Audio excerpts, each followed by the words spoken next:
to my black soul and dipped it in red blood.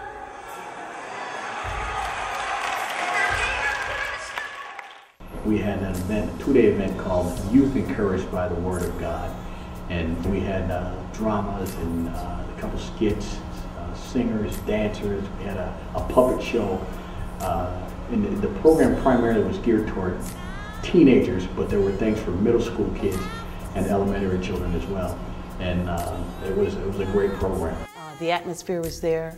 You know, there were youth here, young people, college age, down to 3 or 4-year-olds that were really enjoying the service, not afraid to raise a hand and praise the Lord, which I think is really good. Well, this program is basically for all children to realize to not give up, and that it may seem hard at times, but just hang in there, because in the end, things will get better.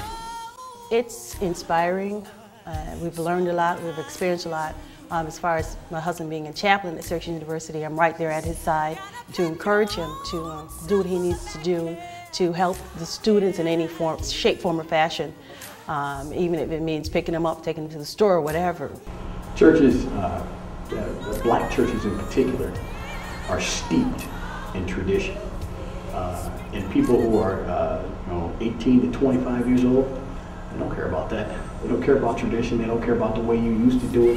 What they want to know is they need something that's going to affect their lives immediately. I think it's interesting to today to observe the relationship that college students in particular have to institutional religious traditions.